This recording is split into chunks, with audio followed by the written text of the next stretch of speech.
Poor Red MacGuffin reviews Deathstalker, 1983.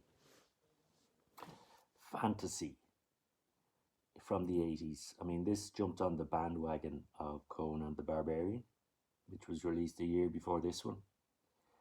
We have director James Spardelati. He also directed Under the Gun. Never seen it. We have Rick Hill, who plays our hero, Deathstalker. Deathstalker. I mean, sounds great. The poster for this, the movie poster for this, is probably better than the movie itself. It's a great poster for this. I watched this on Prime Video, and the quality was very good. So I think you can pick it up on Blu-ray as well.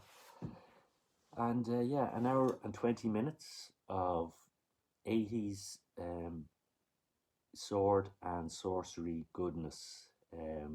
This movie, it feels like, yeah, a bunch of teenagers made it, and they put in the things they wanted to see. They put in, you know, they wanted gore, they wanted topless women, they wanted, you know, sword fights. They wanted, yeah. So it's a product of its time. I mean, it was acceptable in the 80s. Okay, so our stars Rick Hill, um, very impressed. He does a lot of his own stunts in this. Did a lot of TV work. Charlie's Angels, Magnum PI, Cheers, and then came back for Deathstalker 4. Yeah, Deathstalker 4. There's four of these at least. Um, our princess in this, who he has to rescue, is Barbie Benton, and she did a lot of TV as well. Charlie's Angels, Chips, Fantasy Island, Matt Houston, Mike Hammer, Murder She Wrote, Riptide, The Love Boat. And we have Bernard Erhard, who plays Munkar, Lord Munkar, our bad guy. And Lord Munkar has taken over another king's kingdom and is keeping Codil, played by Barbie Benton, hostage. And our reluctant hero, Deathstalker, first of all, meets the king, the dethroned king, and is not too interested in helping him. Until further along the movie, and a witch sends him on a little mission to retrieve a sword. And if he retrieves the sword, he will. He can also use it to bring three powers of creation together, which is a chalice that Lord Munker has and an amulet. And yeah, he sort of reminds me a lot of He-Man. He's got that sort of vibe. I mean, at one stage he says, "I will be the power." So yeah, our hero has questionable morals. I mean, at the start he rescues a damsel in distress who's been attacked by bad guy mutants, and then once he rescues her, he proceeds to attack her like the mutants. So you know, what do you say? He's a anti-hero, I suppose. But yeah, look, this is good fun. It's a bit of a giggle. Doesn't take itself too seriously. Yeah, it feels like teenagers have made it and had a great time doing it. It's brought to you by Roger Corman, producer, New World Pictures.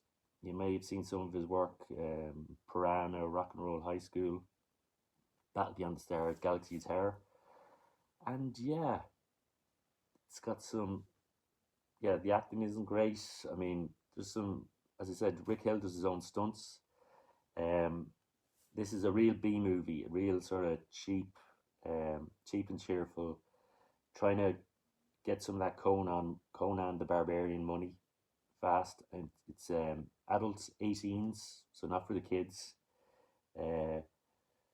You have, as I said, Roger Corman behind this. He's produced a lot of B movies. He's given a lot of big directors their start and just working with them. James Cameron worked with him, Martin Scorsese.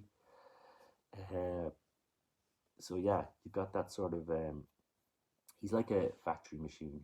If you want to get into the business or behind the scenes sort of work, this is the man to go to. I mean, he's also produced Grand Theft Auto, Death Race 2000, The Raven, The Man with the X-Ray Eyes, Pit and the Pendulum, A Bucket of Blood, Little Shop of Horrors, which had Jack Nicholson in there.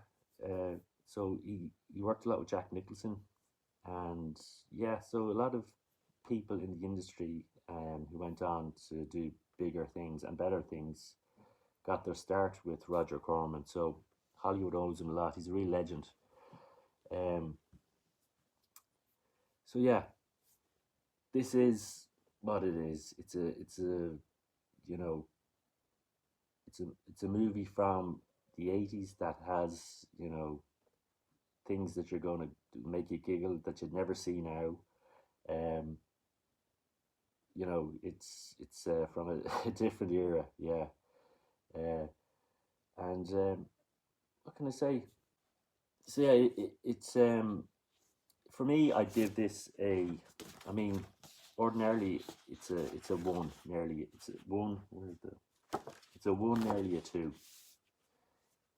But as B movies goes, it's a two, nearly a three.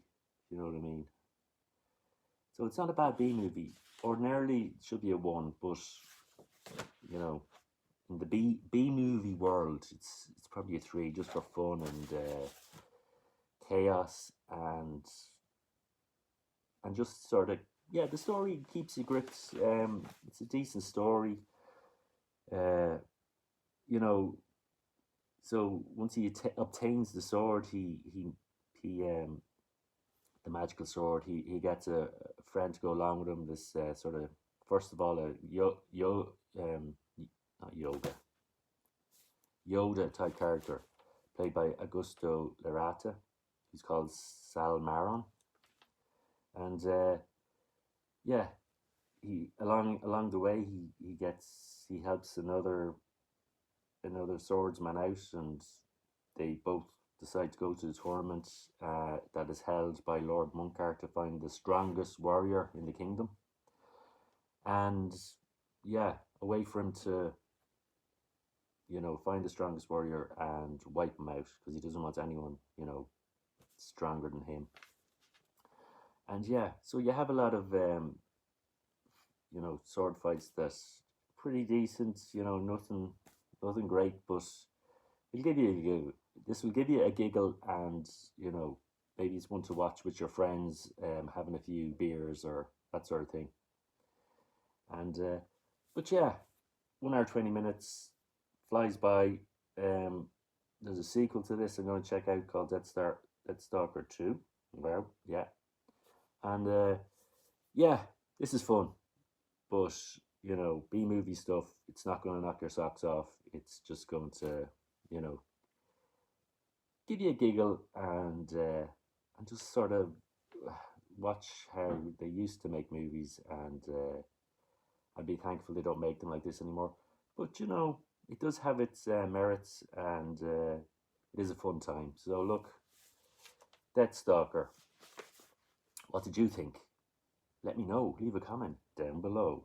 This has been Fred MacGuffin, giving you the guff on Deathstalker. Deathstalker, Deathstalker, Deathstalker. Bum, bum.